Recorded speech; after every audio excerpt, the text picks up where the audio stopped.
이 하나님 말씀 보겠습니다. 에스겔 47장 7절부터 12절 말씀입니다. 우리 한 절씩 서로 교독합니다. 내가 돌아가니 강 좌우편에 나무가 심이 많더라.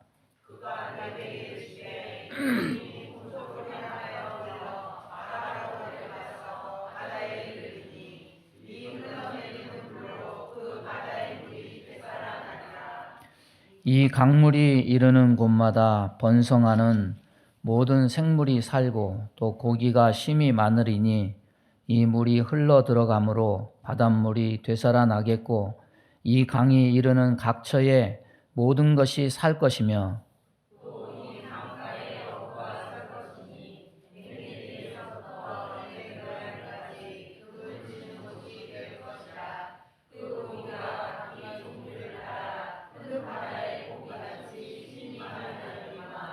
그 진펄과 개펄은 되살아나지 못하고 소금 땅이 될 것이며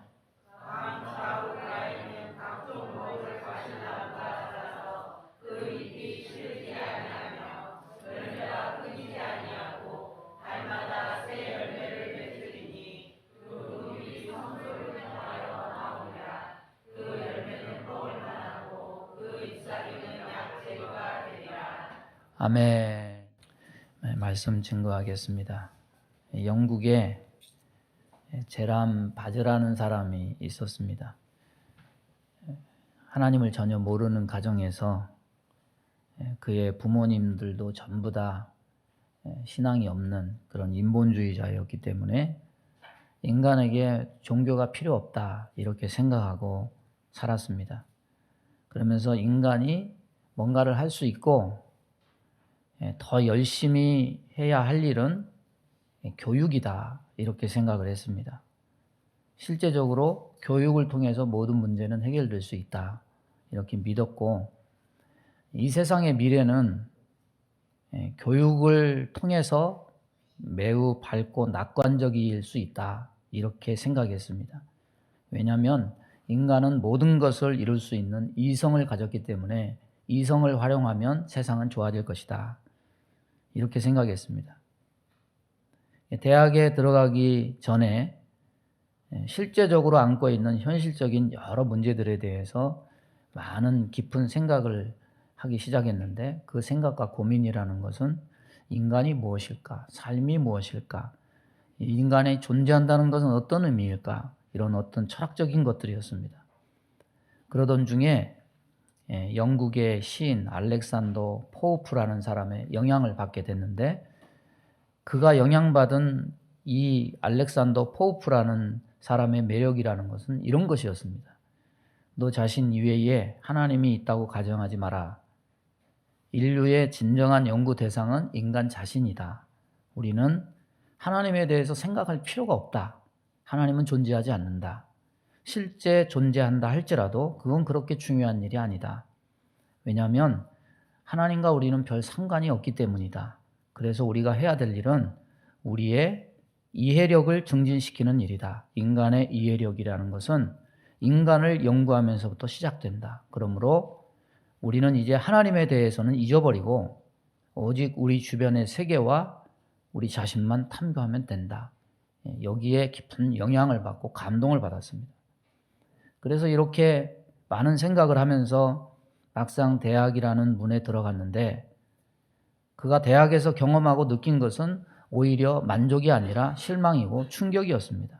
왜냐하면 그동안 궁금해왔던 여러 가지 질문에 관심을 보여주거나 대답해주는 교수님은 한 분도 만나지 못했기 때문입니다. 대학이라는 것을 깊이 들여다봤을 때 대학이란 추구하는 전문 분야에 대해서만 끊임없이 배우고 연구하는 곳이지 인간이 무엇이고 어떻게 살아야 되는가 이 진리에 대해서는 전혀 관계하지 않는 곳이라는 것을 점점 깨닫게 됐습니다. 그래서 결국 결론 내린 결론은 무엇이냐면 대학은 진리의 터전이 아니라 배움과 연구의 터전일 뿐이다. 그가 대학에서 영문학을 전공하고 또 다시 많은 사색과 고민을 통해서 누구의 또 영향을 받았냐면은 프랑스 철학자 사르트르의 영향을 받으면서 실존주의 세계를 접했습니다. 그러나 그건 역시 이 마음속에 더 갈증만 나게 할 뿐이었습니다. 하나님은 죽었다. 그래서 인간은 정말 자유하다고 그렇게 소리치는데, 그런데 실제적으로 왜 인간은 자유하게 살지 못하고 맘대로 살지 못하고 윤리니 도덕이니 예절이니 하면서 절제하면서만 살아야 되느냐? 그것이 인간이 부르짖는 자유냐? 이런 어떤 마음의 항변이 일어났습니다. 그래서 인간에 대해서, 인간의 이성에 대해서 깊이 생각하다가 내린 결론은 뭐냐면, 인간의 이성이란 인간을 진리로 인도해 준다기보다는 오히려 혼란과 절망으로 인도할 뿐이고 어떤 해답도 주지 못하는 것이다. 그래서 나중에 기회가 되어서 친구들의 전도를 받고 나중에 하나님을 만나고 진실한 크리스찬이 되었다. 이런 얘기가 있습니다. 여러분, 이성을 가지고 배움을 가지고 이렇게 우리가 살아가는데 그런 것들이 삶에 도움을 주기는 하지만 삶의 모든 문제를 해결해 주지는 못합니다. 무엇보다도 인간을 진리로 인도할 듯 보이지만은 실제적으로는 인간을 진리로 인도하기는커녕 더 갈증만 나게 하고 좌절하게 할 뿐입니다. 궁금한 것은 많지만 궁극적으로 해결되는 것이 하나도 없고 인간의 존재 의미와 종말과 미래에 대한 깊은 질문을 하게 될 때 인본주의에 입각한 인간 이성은 아무런 해답을 주지 못하고 허무한 대답만 있습니다. 학교 다닐 때 수학을 좋아한다는 사람이 있어요. 왜 좋아하느냐? 수학은 해답이 명쾌하잖아요. 그런데 학문을 뒤로 하고 세상으로 나와 보니 세상은 수학과 같지 않은 거죠. 답이 없죠. 답이 너무 많아요. 답을 찾기도 힘들어요. 여러분, 앞길이 캄캄해서 낙심하신 분 있습니까? 아니면 뭔가 든든한 게 있어가지고 스스로 앞날을 보장할 수 있다고 생각해서 의기양양하고 여유 있는 마음으로 뻐기면서 장담하는 마음을 가지고 있습니까? 인생은 바닷물처럼 마실수록 더 갈증나게만 하고 낙담케 하거나 뭔가 의지하여 장담하다가 배신을 당하게 만들거나 둘 중에 하나일 뿐이에요. 낙담하는 입장이나 장담하는 입장이나 피장파장입니다. 삶의 해답을 주지 못합니다. 그래서 인생에는 진정한 생수가 없습니다. 오늘 말씀은 사람에게 해갈하고 참된 만족과 평안을 주는 생수를 어디서 얻을 수 있는가? 이것을 우리에게 가르쳐 주시는 말씀입니다. 이 생수는 하나님의 은혜를 말합니다. 성도는 은혜를 받아야 삽니다. 이 살맛 나게 하는 생명의 역사는 돈으로도 안 되고 물질로도 안 되고 맛있는 음식으로도 안 되고 환경도 아닙니다. 내 속에서 나오는 은혜의 새 생명의 역사만이 우리의 삶을 생동감 있게 할 수가 있습니다. 이 은혜가 있으면 괴로운 세상에서도 힘있게 살 수 있고 어려운 현실에서도 우리가 용기를 낼 수 있고 짜증나는 환경도 감사와 기쁨으로 통과해 나갈 수가 있습니다. 그러나 이 은혜를 공급받지 못하면 우리의 생활은 방황만 있고 가정은 혼란해지고 삶의 의미는 무기력하게 되고 맙니다. 여러분, 살아서 이 생수를 맛볼 뿐만 아니라 영원히 해갈할 수 있는 이 생수를 모두 다 마시게 되기를 바랍니다. 오늘 말씀 보면 에스겔 선지자는 하나님의 능력으로 매우 신비한 환상을 보게 됐습니다. 천사의 인도를 받아서 예루살렘에 있는 성전을 보게 됩니다. 성전 안에 성소가 있는데 성소로부터 맑은 물이 흘러나와서 성전 동물의 문지방을 지나서 동쪽으로 흘러서 성 밖을 거쳐서 동쪽으로 흐르는데 그 물줄기가 갈수록 커지고 깊어지면서 사막을 지나서 죽음의 사해 바다에 이르러 큰 바다를 이루는데 흘러가는 강물이 사막을 적셔서 옥토로 만들고 골짜기를 살리면서 흘러가는데 강 좌우에 큰 나무들이 자라고 강 속에 수많은 물고기들이 번성해서 많은 어부들이 생겨나고 강 좌우에는 각종 실과나무가 자라는데 잎이 시들지 않고 각양의 실과들이 풍성히 맺혀서 그 실과는 먹을만하고 그 잎사귀는 약 재료가 되고 이 사해바다는 살아나서 생명으로 가득 차서 생명력이 넘치는 큰 바다가 되는 것을 본 것입니다.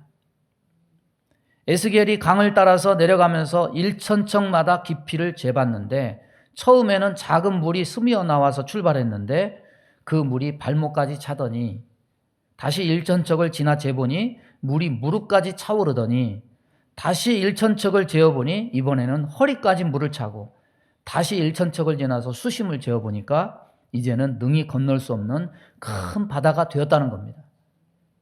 그러면 이 에스겔 선지자가 본 이 신비한 환상은 하나님께서 우리에게 뭘 가르쳐 주시려고 보여주신 것이냐? 여러분, 강은 높은 산에서부터 발원합니다. 백두산 동쪽으로 흐르는 게 뭘까요? 우리는 북한 사람이 아니라 알기는 아는데 헷갈리죠.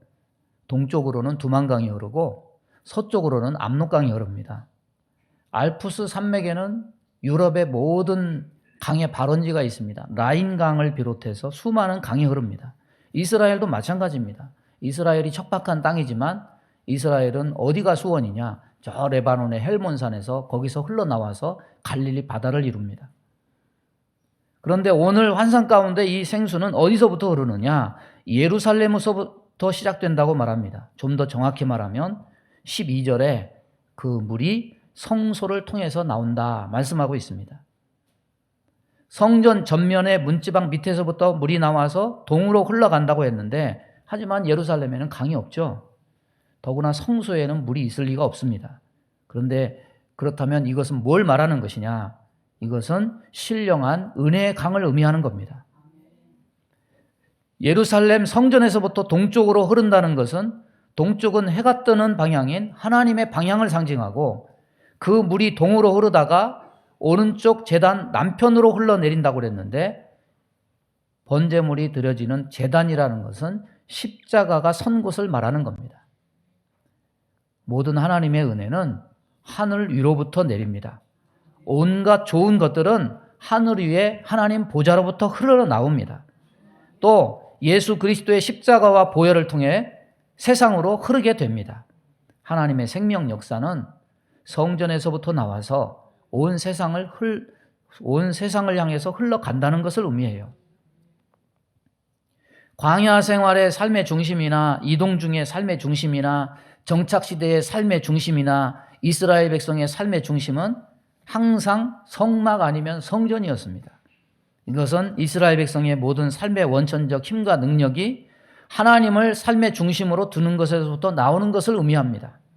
마찬가지로 성도의 삶의 중심도 하나님이어야 하고 하나님의 성도들이 모인 교회여야 한다는 것을 우리에게 가르쳐 줍니다. 줄을 타는 광대가 중심을 놓치면 떨어지죠.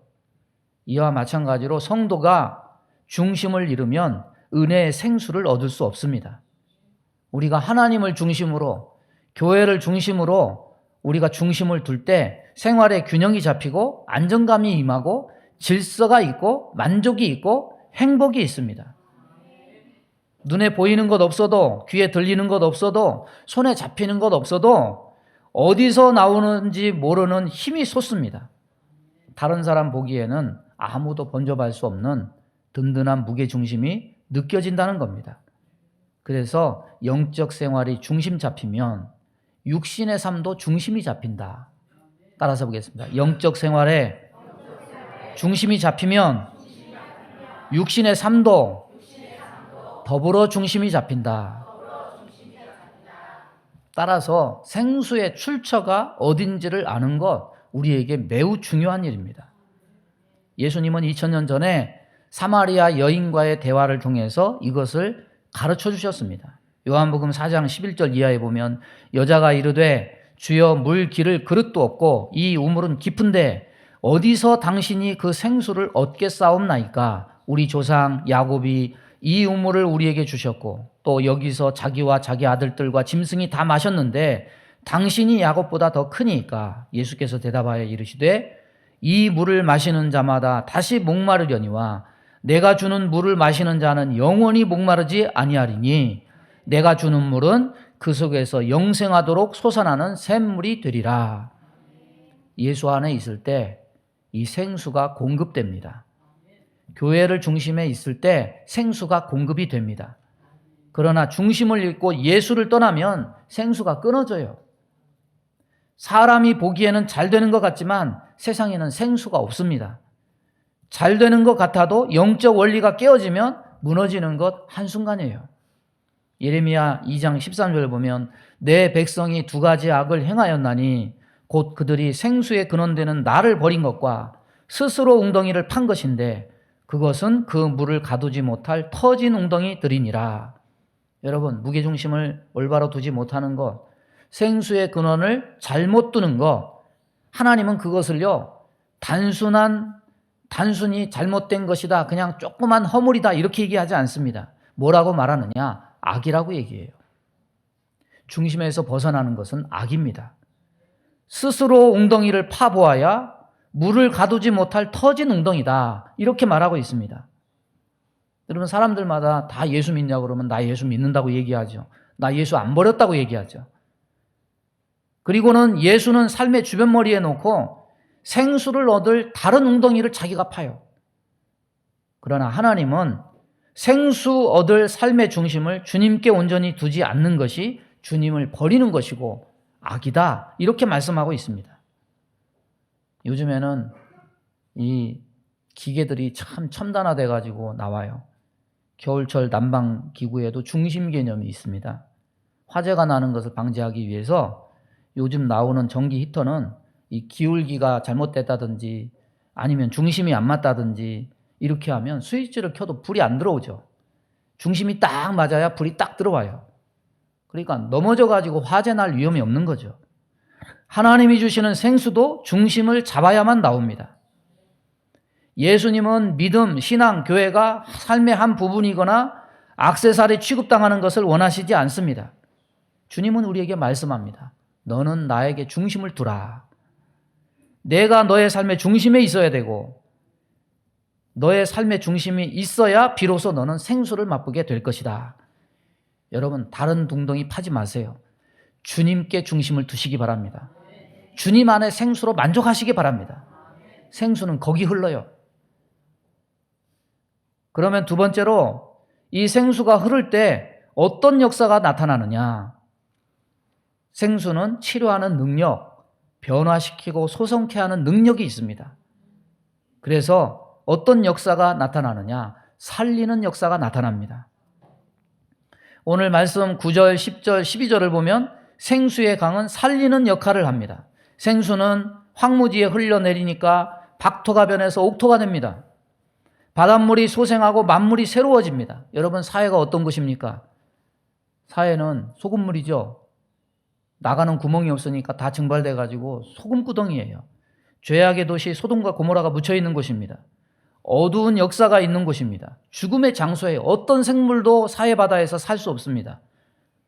그런데 식물이 급성장하고 많은 수확이 있고 약효가 뛰어난 나무들이 그 강물이 닿는 곳에 쑥쑥 자라고 저주받은 사해의 짠물이 고깃대로 가득 차게 됩니다. 뭘 얘기합니까?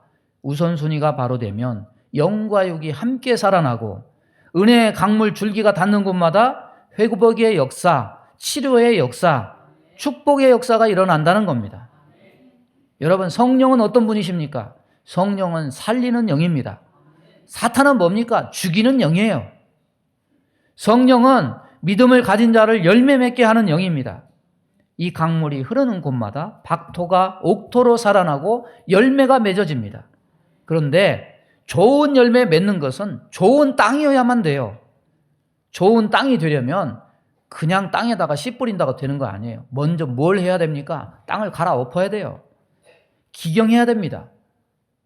딱딱한 것을 부수고 깨뜨려야 됩니다. 그런데 그냥 단지 물이 흘렀을 뿐이지 기경하지 않았는데 어떻게 열매가 맺히느냐? 여러분, 밭에 손 안 대고 부드럽게 하는 방법이 있어요. 그것은 뭐냐면 물을 사용하면 됩니다. 아무리 딱딱한 땅도 물로 적셔버리면 금방 부드러워집니다. 나일강의 주기적인 범람이 그 땅을 비옥한 땅으로서 땅을 만들어서 몇천 년 동안 이집트 국민을 먹여 살리는 것을 우리는 봅니다. 여러분, 물이 얼마나 힘이 없습니까? 물은 부끄러움이 많아서 손에 잡히지도 않고 다 빠져나가요. 형체도 없습니다. 이 세상에 오래되면 버티는 것이 하나도 없어요. 강철이 그렇게 강해도 세월을 이기지 못해요.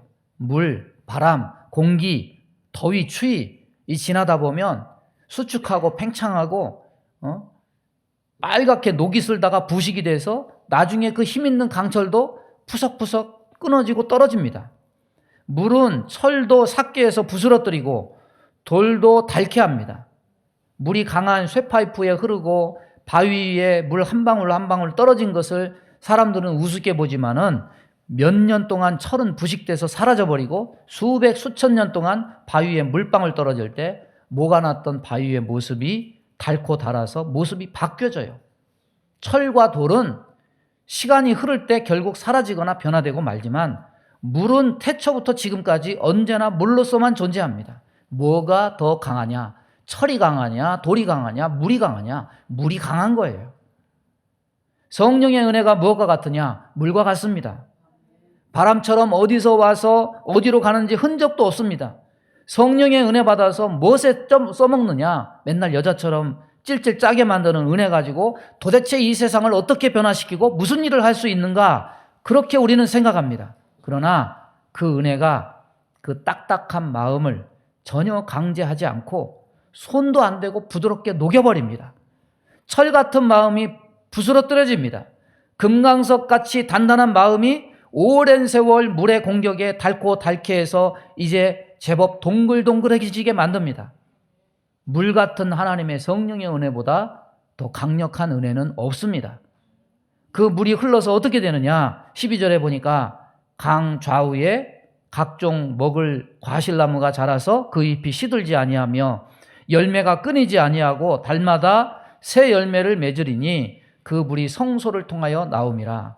그 열매는 먹을 만하고 그 잎사귀는 약 재료가 되리라. 열매가 맺혀져요. 여러분, 노력해서 열매 맺혀진다고 말하지 않아요. 하나님의 은혜 받은 자가 열매를 맺게 된다. 이것을 말씀합니다. 인간의 마음에는 악한 열매만 맺는다는 것이 성경의 진리입니다. 그러나 하나님은 불가능을 가능케 하시는 하나님이십니다. 인간에게 선한 열매를 맺게 하시는데 성령의 은혜와 능력을 통해서 인간에게 은혜의 열매를 맺게 하신다.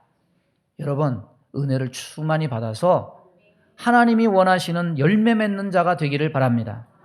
하나님은 물 같은 성령의 은혜로 촉촉히 적셔진 마음밭에 풍성한 열매를 맺게 하십니다.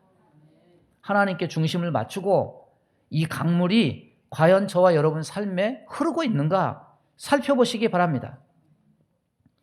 예수님이 요한복음 7장 37절에서 이렇게 말씀하십니다. 명절 끝날 곧 큰 날에 예수께서 서서 외쳐 이르시되 누구든지 목마르거든 내게로 와서 마시라. 나를 믿는 자는 성경의 이름과 같이 그 배에서 생수의 강이 흘러나오리라 하시니 이는 그를 믿는 자들이 받을 성령을 가리켜 말씀하신 것이라. 생수의 강이 저와 여러분 심령에 적셔지는 은혜가 있기를 바랍니다. 살아나기를 바랍니다. 열매가 맺혀지기를 바랍니다. 그런데 오늘 말씀에는 좋은 말씀만 있지 않아요. 무서운 현실도 보여줍니다. 11절에 보면 진펄과 개펄은 되살아나지 못하고 소금 땅이 될 것이라. 사해는 소성되었지만은 생수의 강에 영향을 받지 않는 부분도 남아있다는 거죠. 마른 땅도 아니고 그렇다고 물속에 잠겨있는 땅도 아닙니다. 바닷물이 들어올 때는 물에 잠겼다가 썰물 때는 드러나는 땅인 이 개펄과 진펄은 그대로 있더라. 개펄은 바닷가의 갯벌을 의미하고 진펄은 그것을 다르게 표현해서 진흙땅, 진흙창을 의미합니다. 그런데 이 두 가지는 한 가지예요. 서로 다른 표현을 쓴 것일 뿐입니다. 갯벌에 생물체가 살기는 삽니다. 낙지, 해삼, 말미잘 여러 갯벌 생물체들이 살기는 삽니다. 그러나 시커먼 진흙으로 가득 찬 갯벌에 나무는 살지 못해요. 열매는 맺지 못해요. 갯벌에 나무 심겨져 있다. 들어보신 적 있습니까? 한 번도 못 봤어요. 세상에 생수가 없음이 문제가 아닙니다. 생수가 뭔지 분별치 못하는 것이 문제고 생수가 무엇인지 분명히 알면서도 그것을 마시지 않고 다른 것을 마시는 것이 문제입니다. 요한복음 10장 10절 말씀 보면은 예수님은 이렇게 말합니다. 내가 온 것은 양으로 생명을 얻게 하고 더 풍성히 얻게 하려는 것이라. 하나님이 저와 여러분에게 손해나는 것을 절대로 주지 않으십니다. 모자람이 없는 강, 이 풍성한 기품, 이 깊은 은혜 속에서 우리는 계속 하나님의 은혜를 길어낼 수가 있습니다. 하나님의 은혜는 절대로 고갈되지 않습니다. 시편 65편 9절을 보면 땅을 권고하사 물을 대어 심히 윤택케 하시며 하나님의 강에 물이 가득하게 하시고 이같이 땅을 예비하신 후에 저희에게 곡식을 주시나이다. 여러분, 이런 표현이 성경에 굉장히 많이 나옵니다. 하나님의 강에는 물이 가득하고 주님이 준비하신 강은 언제나 풍성한 강입니다. 그것은 우리를 겨우 적실 수 있는 정도가 아니에요. 우리가 헤엄칠 수 있는 물, 그 풍성함과 깊음 속에 얼마든지 잠길 수 있는 무한한 물입니다.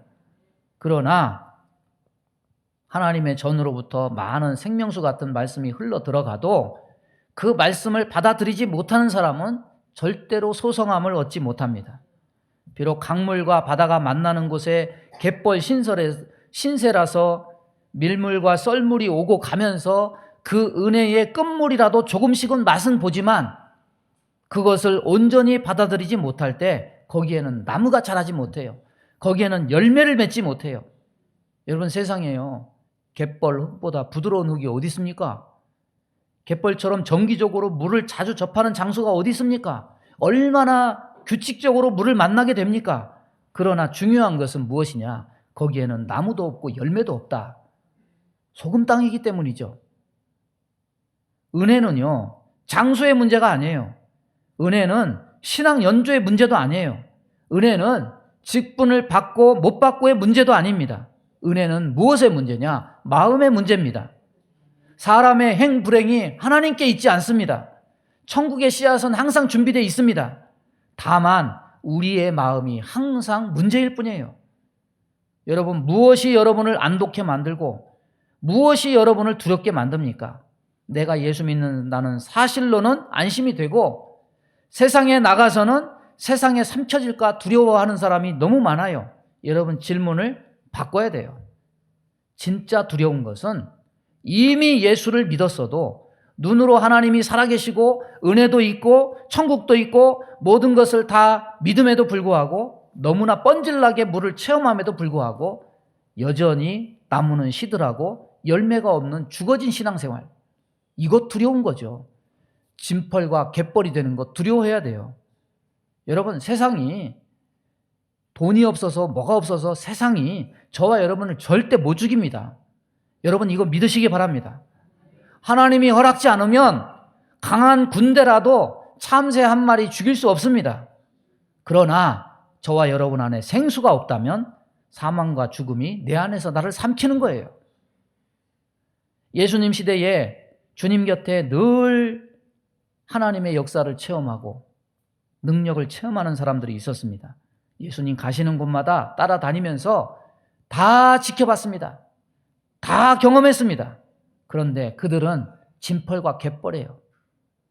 늘 구경만 하고 방관만 합니다. 오늘날도 마찬가지입니다. 주님은 큰 은혜를 예비하시고 때를 따라 시간 따라 역사하시는데 안타깝게도 은혜의 현장에 있으면서 밀물과 썰물이 교차하면서 하루에 2번씩 그렇게 맛보면서도 은혜 받지 못하고 복음의 능력을 체험하지 못한 채 여전히 병든 자리, 죽음의 자리에 머물러 있는 그 사람이 하나님의 은혜의 아웃사이더, 이런 사람이 부지기수라는 거예요. 여러분, 다 예비됐는데 왜 마음은 열지 못하고 어디에 한눈을 팔고 있습니까? 목표도 잃고 의욕도 잃고 왜 신앙적 열심히 사그러들고 나태해집니까? 여러분, 나의 말이, 나의 손이, 나의 발이 닿는 곳마다 생수의 강의 역사가 일어나므로 소생하고 회복하는 은혜가 일어나기를 바랍니다. 살아나는 저와 여러분 되기를 바랍니다. 그리하여서 죽지 말고 살아나서 열매를 맺고 하나님께 영광 돌리는 저와 여러분 되기를 주님의 이름으로 축원합니다.